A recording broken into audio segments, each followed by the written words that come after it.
लाबान के पुत्रों की ये बातें याकूब के सुनने में आई कि याकूब ने हमारे पिता का सब कुछ छीन लिया है और हमारे पिता के धन के कारण उसकी यह प्रतिष्ठा है। और याकूब ने लाबान के मुखड़े पर दृष्टि की और ताड़ लिया कि वो उसके प्रति पहले के समान नहीं है। तब यहोवा ने याकूब से कहा, अपने पितरों के देश और अपनी जन्मभूमि को लौट जा और मैं तेरे संग रहूंगा। तब याकूब ने राहेल और लिया को मैदान में अपनी भेड़ बकरियों के पास बुलवा कर कहा, तुम्हारे पिता के मुखड़े से मुझे समझ पड़ता है कि वह तो मुझे पहले की नाई अब नहीं देखता, पर मेरे पिता का परमेश्वर मेरे संग है। और तुम भी जानती हो कि मैंने तुम्हारे पिता की सेवा शक्ति भर की है। और तुम्हारे पिता ने मुझसे छल करके मेरी मजदूरी को 10 बार बदल दिया, परंतु परमेश्वर ने उसको मेरी हानि करने नहीं दिया। जब उसने कहा कि चित्ती वाले बच्चे तेरी मजदूरी ठहरेंगे, तब सब भेड़ बकरियां चित्ती वाले ही जनने लगी।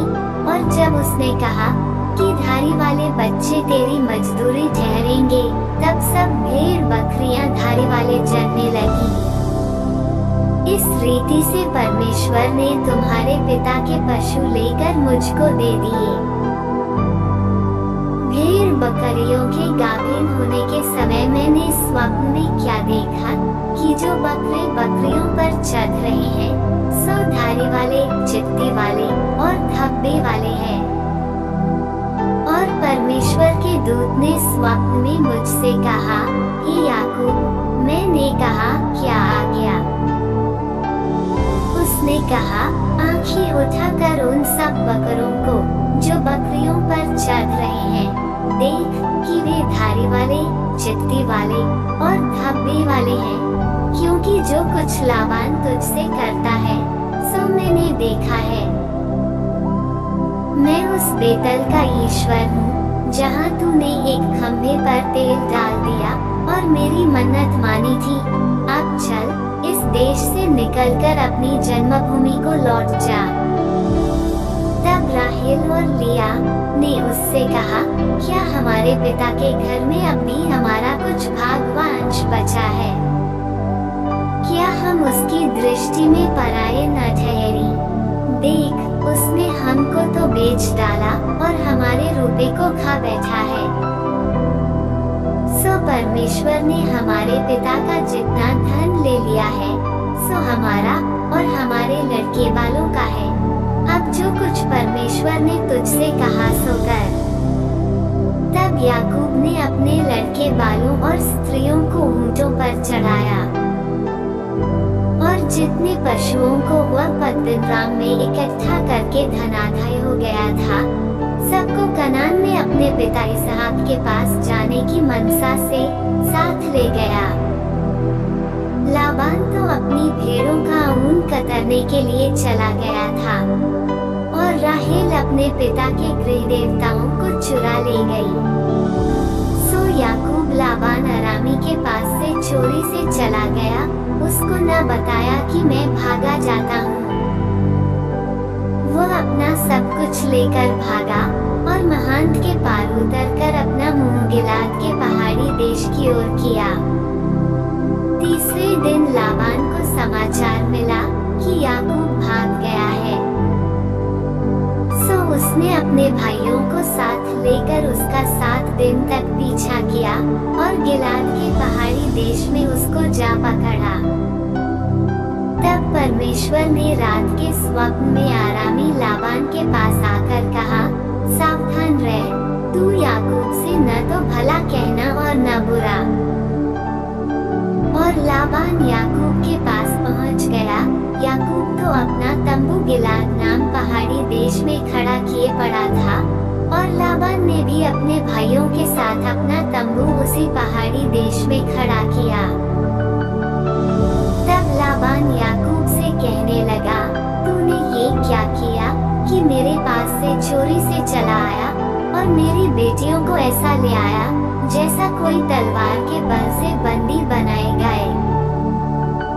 तू क्यों चुपके से भाग आया और मुझसे बिना कुछ कहे मेरे पास से चोरी से चला आया? नहीं तो मैं तुझे आनंद के साथ मृदंग और वीणा बजवाते और गीत गवाते विदा करता।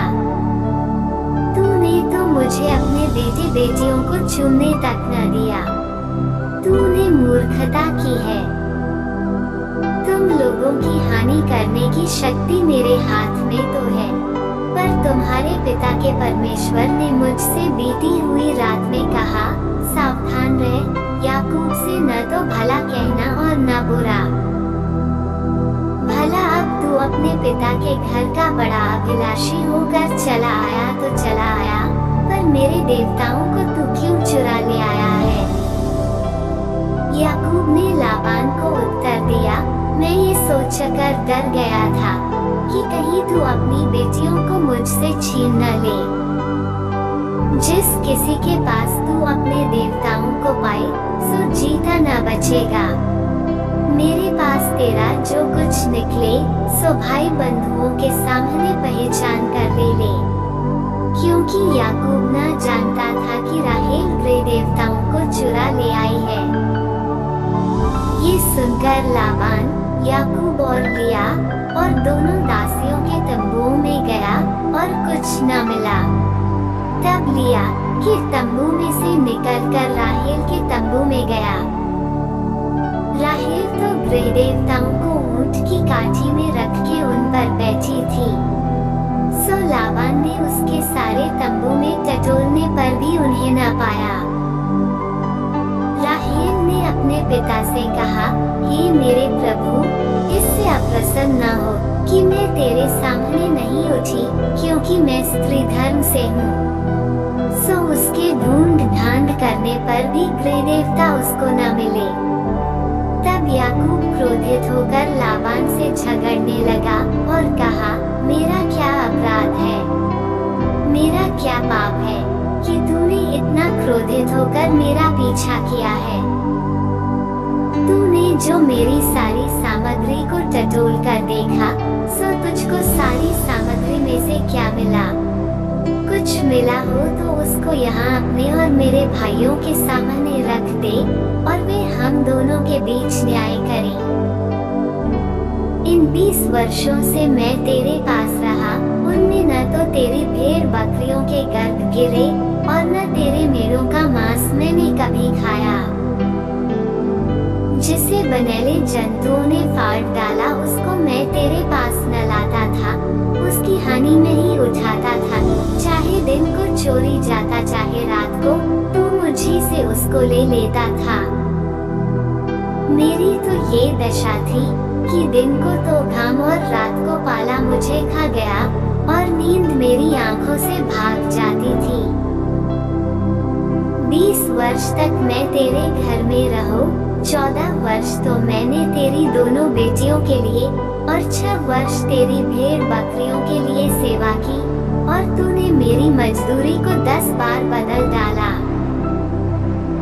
मेरे पिता का परमेश्वर अर्थात इब्राहिम का परमेश्वर, जिसका भय इसहाक भी मानता है, यदि मेरी ओर न होता तो निश्चय तू अब मुझे छूछे हाथ जाने देता।